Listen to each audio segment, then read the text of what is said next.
Have you ever felt like you just don't belong? Like you're watching the world from the outside but not actually part of it? For a lot of people struggling with mental health, that's more than just a feeling.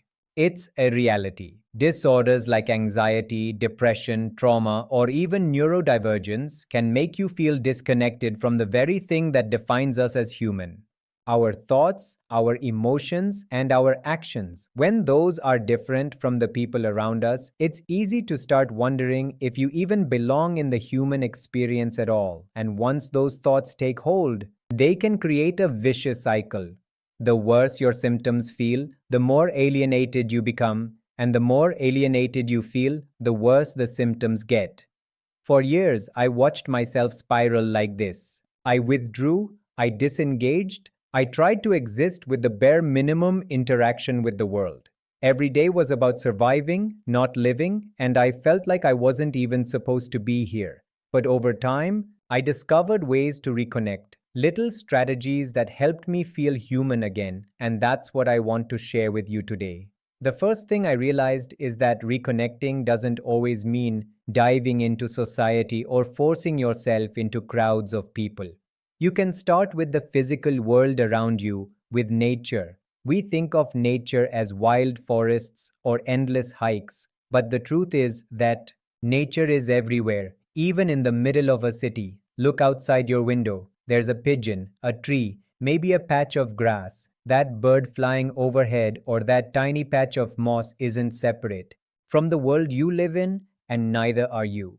Every cell in your body, every living organism inside you is part of this same natural system. Reconnecting with nature isn't about escaping the city. It's about feeling the world through your body. Notice how it feels to stand on the grass, to feel wind on your skin, to take a deep breath and pay attention to the countless sensations your body is giving you. That's where the connection starts. At the same time, human connection matters too. Social isolation reinforces that sense of alienation. If you've ever disconnected to protect yourself, like I did, it can feel impossible to get back into conversation, to meet someone halfway, to navigate society. For years, I treated myself as an outsider, intentionally pushing people away because I thought that's who I was supposed to be. But eventually, I tried something different. I stopped insulating myself so much. I started observing how people interact and learning to participate in basic social rituals. Eye contact, small talk, showing curiosity about the world around me. These things felt awkward at first, but practicing them helped me bridge the gap between my internal world and the outside world. It wasn't about changing who I was. It was about making space to feel part of the world again. And then there's the inner world, the part that's shaped by childhood and past trauma.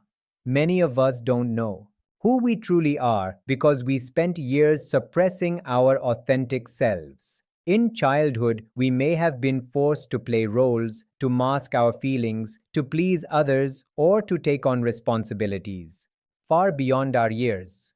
We might have been shamed for our curiosity, punished for mistakes, or disconnected from our own emotions.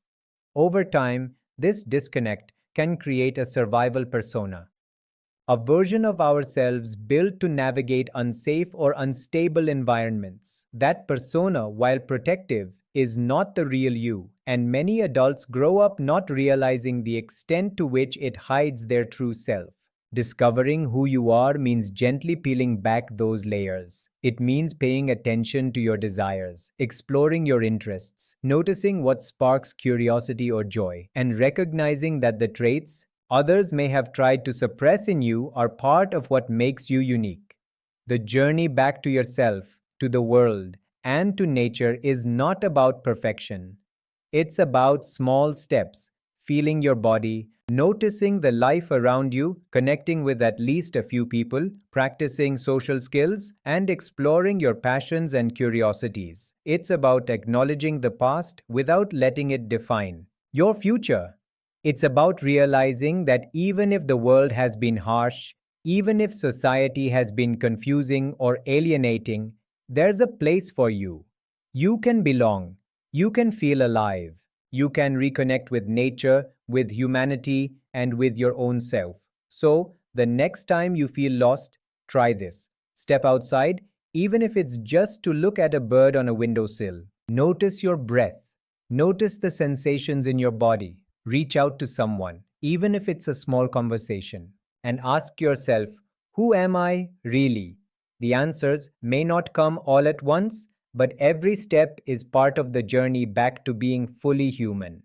This information is brought to you by Ramakrishna Surathu, author of the book You Are God, founder, developer, and chief executive officer of the self sustainable city